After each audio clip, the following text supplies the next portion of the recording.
हर हर महादेव। प्रिय दर्शकों, भगवान शिव का अति अद्भुत एवं महाशक्तिशाली श्री गंगाधर स्तोत्र, जो साधक इस स्तोत्र का नित्य पाठ करता है या नित्य श्रवण करता है,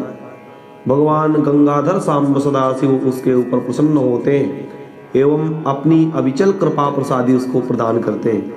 यदि आप भी भगवान शिव को प्रसन्न करना चाहते हैं तो नित्य इस स्तोत्र का पाठ या श्रवण करें। आइए प्रारंभ करते हैं। उससे पूर्व यदि चैनल में नए हैं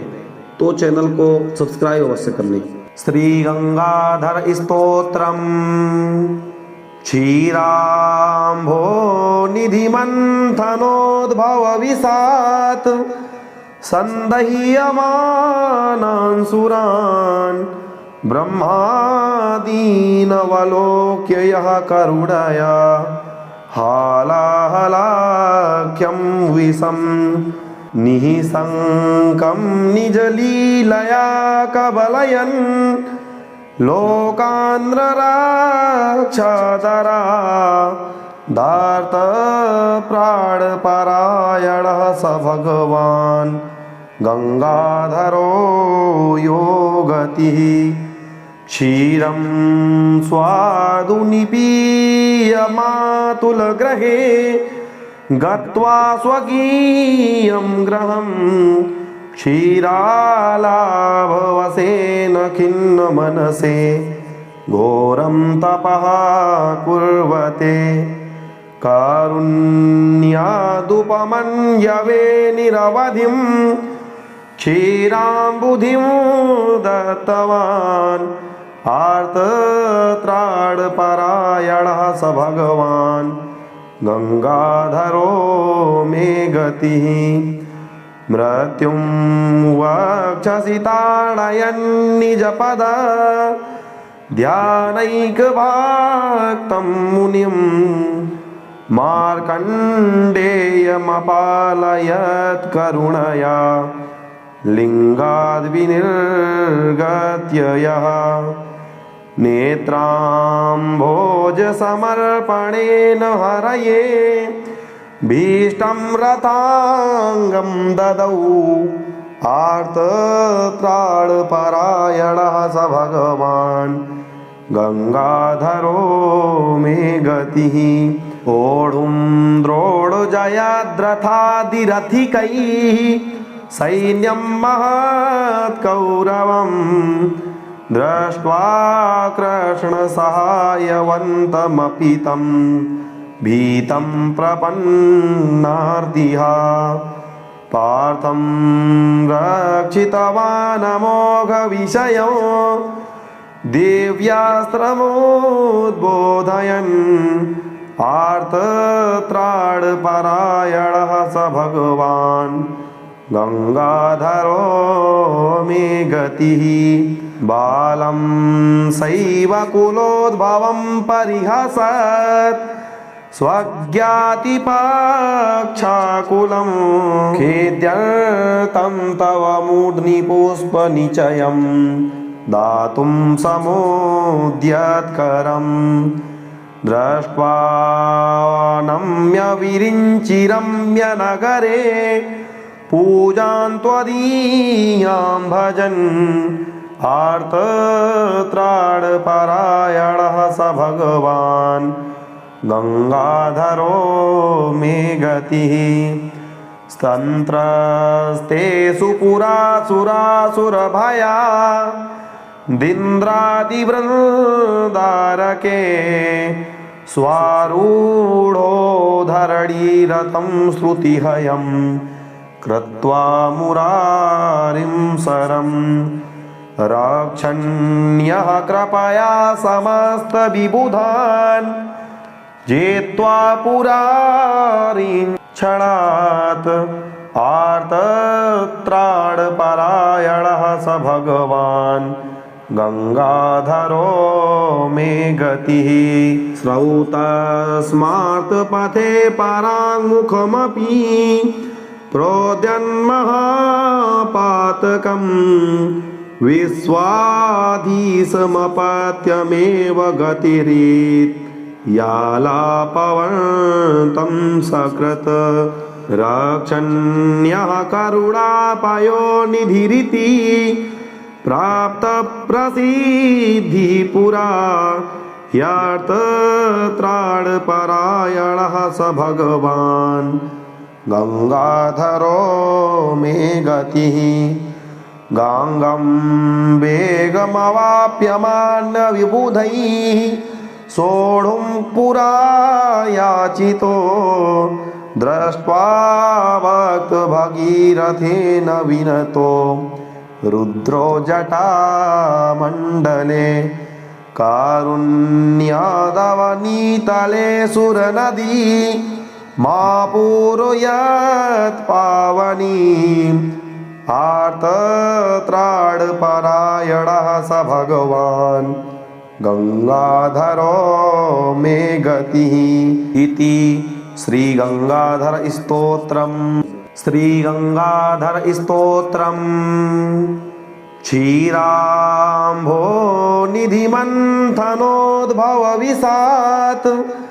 सन्दह्यमानान् सुरान् ब्रह्मादीनवलोक्य यः करुणया हालाहलाख्यं विषं निःशङ्कं निजलीलया कबलयन् लोकान्ध्रराक्षतरा दार्तप्राणपरायणः स भगवान् गंगाधरो यो गतिः क्षीरं स्वादुनिपीयमातुलगृहे गत्वा स्वकीयं गृहं क्षीरालाभवशेन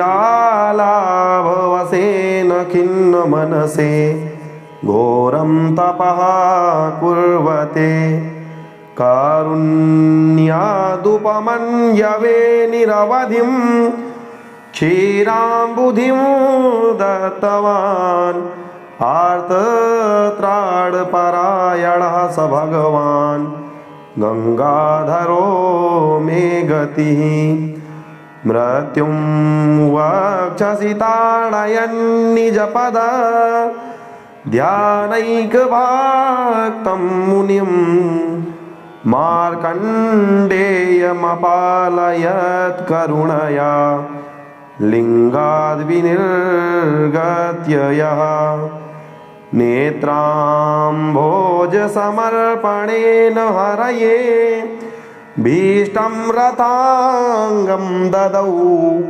आर्तत्राणपरायणः स भगवान् गंगाधरो मे गतिः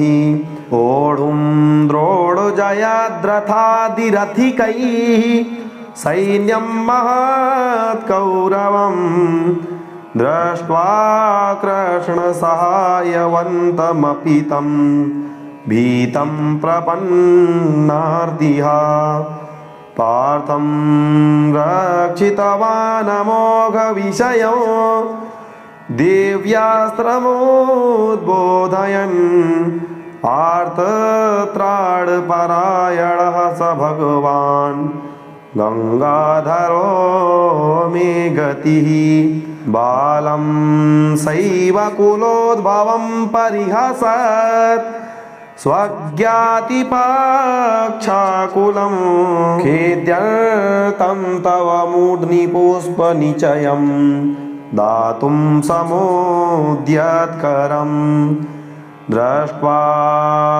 नम्य विरिञ्चिरम्य नगरे पूजां त्वदीयां भजन् आर्तत्राणपरायणः स भगवान् गंगाधरो मे गतिः स्तन्त्रस्तेषु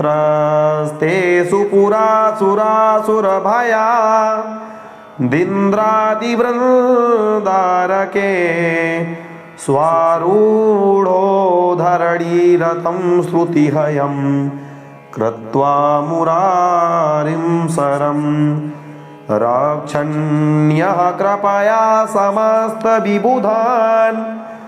जेत्वा पुरारीं क्षणात् आर्तत्राणपरायणः स भगवान् गंगाधरो मे गतिः। स्रौतस्मार्तपथे पराङ्मुखमपि प्रोद्यन्महापातकम् विश्वाधीशमपत्यमेव गतिरेत् यालापवन्तं सकृत् रक्षण्यः करुणापयो निधिरिति प्राप्त प्रसिद्धि पुरा यार्तत्राणपरायणः स भगवान् गंगाधरो मे गतिः। गांगं वेगमवाप्यमान्न विबुधैः सोढुं पुरा याचितो दृष्ट्वा भक्तभगीरथेन विनतो रुद्रो जटामण्डले कारुण्यादवनीतले सुरनदी मा पूरयत् पावनीम् आर्तत्राणपरायणः स भगवान् गंगाधरो मे गतिः इति श्री गंगाधर स्तोत्रम्। श्री गंगाधर स्तोत्रम्। क्षीराम्भो निधिमन्थनोद्भव विशात् सन्दह्यमानान् ब्रह्मादीनवलोक्य यः करुणया हालाहलाख्यं विषं निःशङ्कं निजलीलया कबलयन् लोकान्ध्रराक्षतरा दार्तप्राणपरायणः स भगवान् गंगाधरो यो गतिः। क्षीरं स्वादुनिपीयमातुलगृहे गत्वा स्वकीयं गृहं क्षीरालाभवशेन खिन्नमनसे घोरं तपः कुर्वते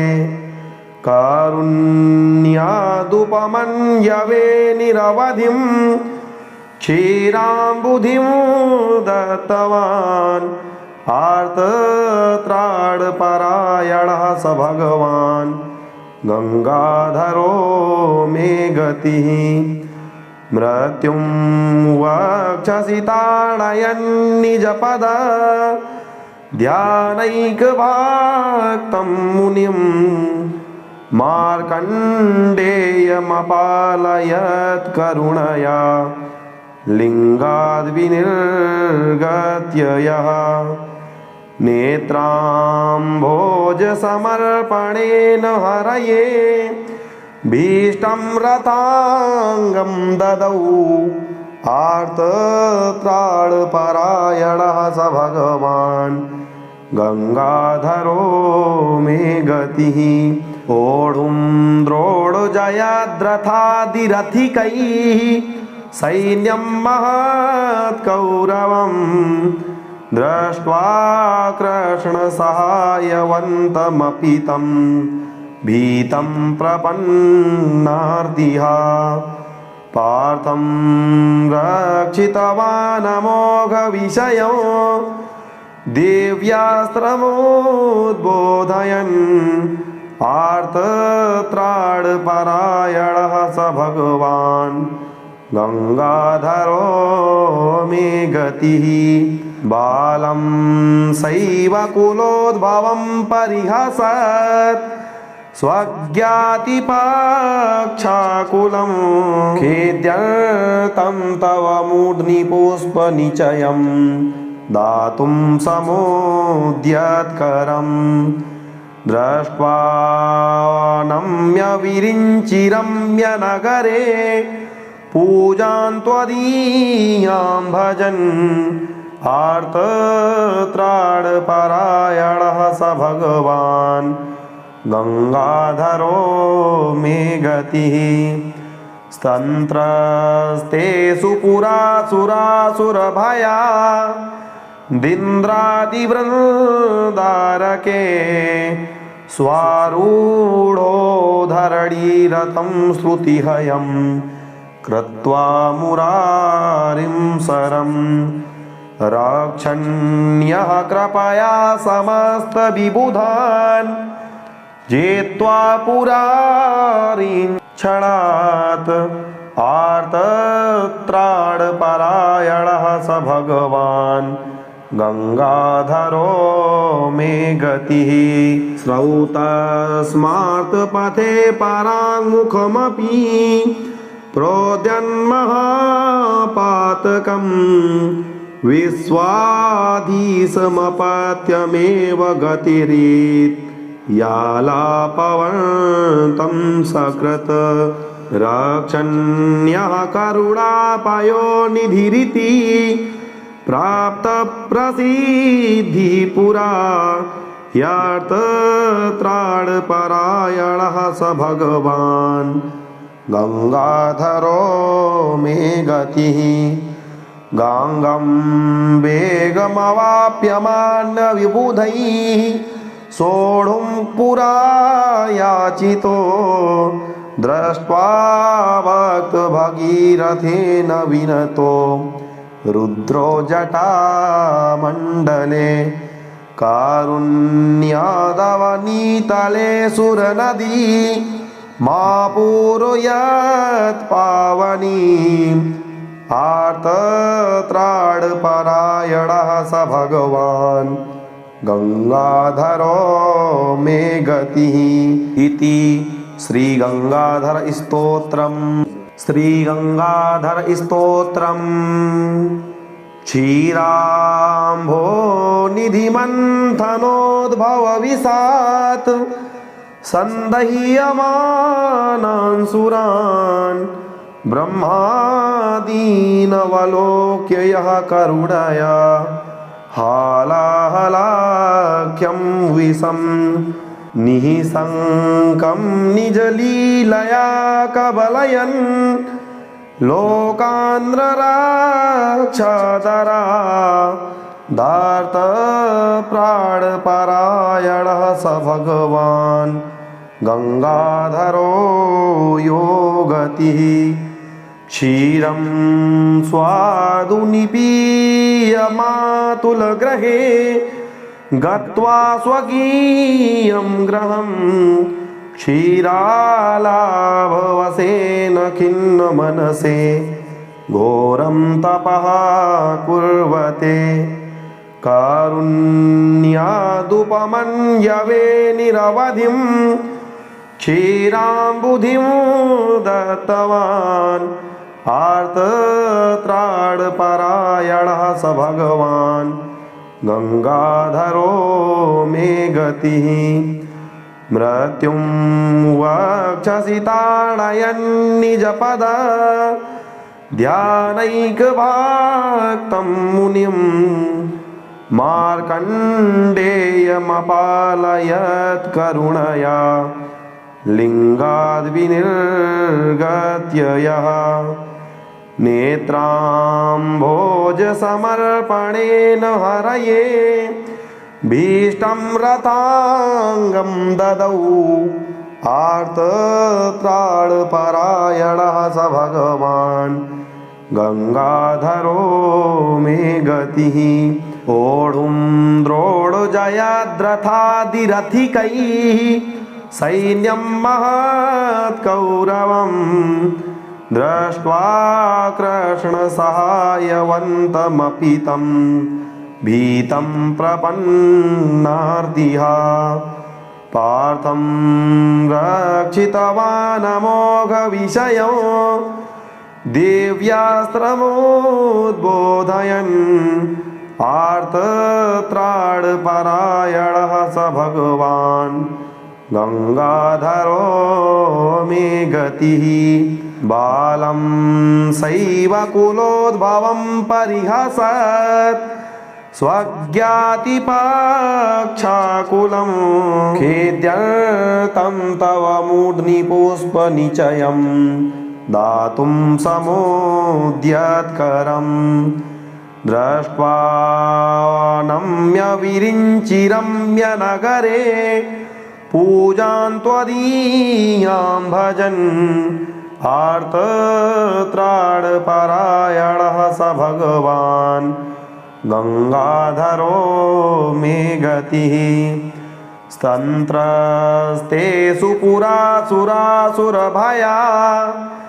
दिन्द्रादिवृन्दारके स्वारूढो धरणीरथं श्रुतिहयं कृत्वा मुरारिं सरम् रक्षण्यः कृपया समस्तविबुधान् जेत्वा पुरारिं क्षणात् आर्तत्राणपरायणः स भगवान् गंगाधरो मे गतिः स्रौतस्मार्तपथे पराङ्मुखमपि प्रोद्यन्महापातकम् विश्वाधीशमपत्यमेव गतिरेत्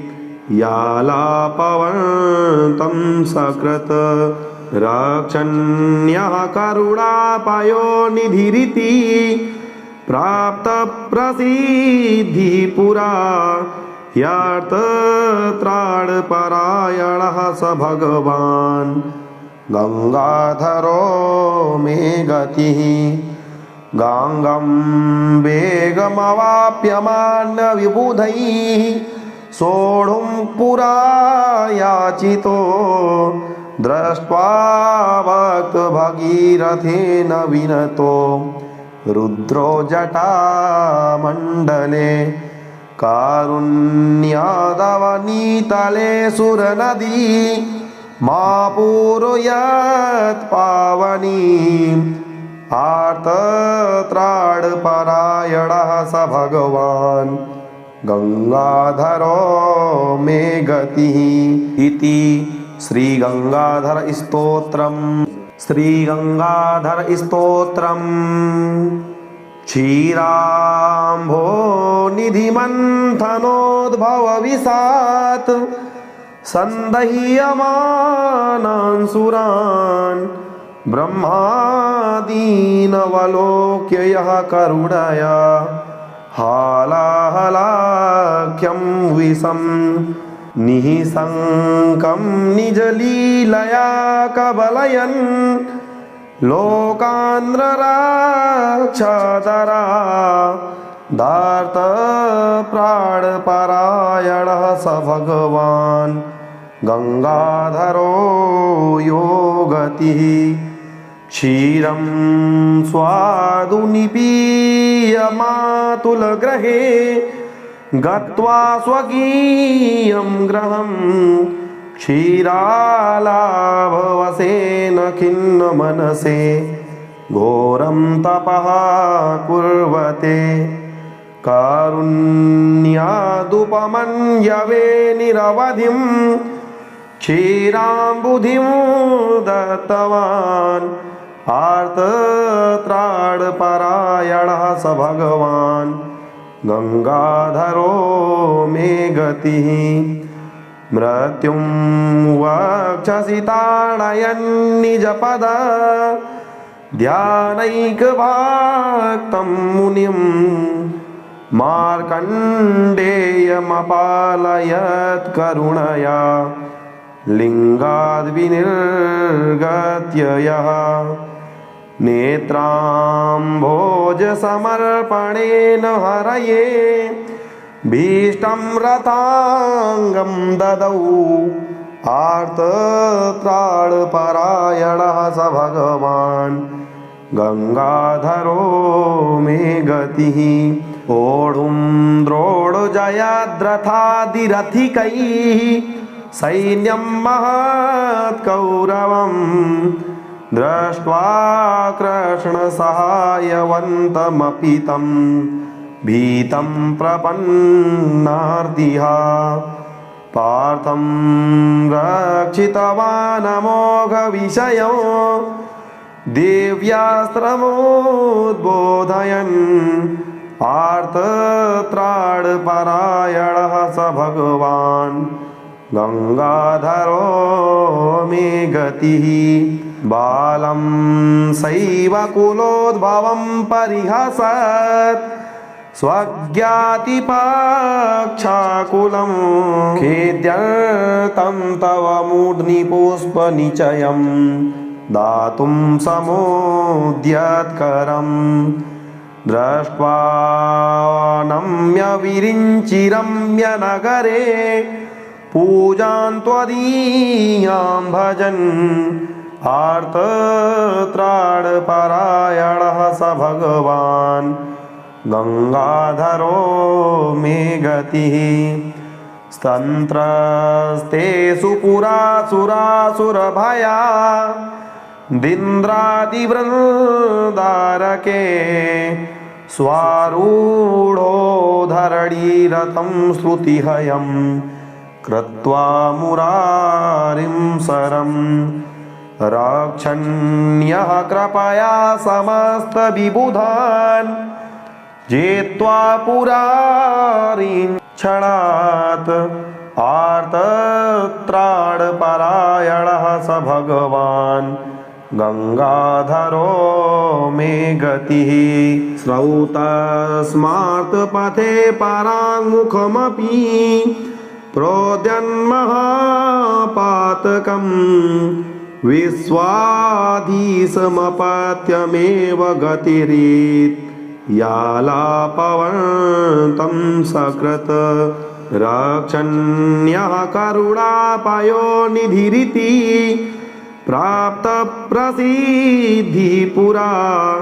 यार्तत्राणपरायणः स भगवान् गंगाधरो मे गतिः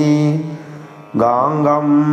वेगमवाप्यमान्य विबुधैः सोढुं पुरा याचितो दृष्ट्वा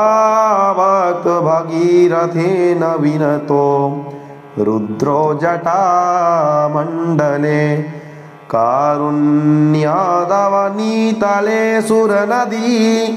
मा पूरयत् पावनीम् आर्तत्राणपरायणः स भगवान् गंगाधरो मे गतिः इति श्री गंगाधर स्तोत्रम। भगवान गंगाधर का यह अत्यंत अद्भुत एवं महाशक्तिशाली स्तोत्र है। जो साधक इस गंगाधर स्तोत्र का नित्य पाठ करता है, भगवान शिव प्रसन्न होते हैं और अपनी अविचल भक्ति उसको प्रदान करते हैं। साथ ही साथ उसके शत्रुओं का नाश करके उसके घर में सदैव धन धान्य की पूर्ति करते हैं। इसलिए पूरा वीडियो नित्य श्रवण करना चाहिए।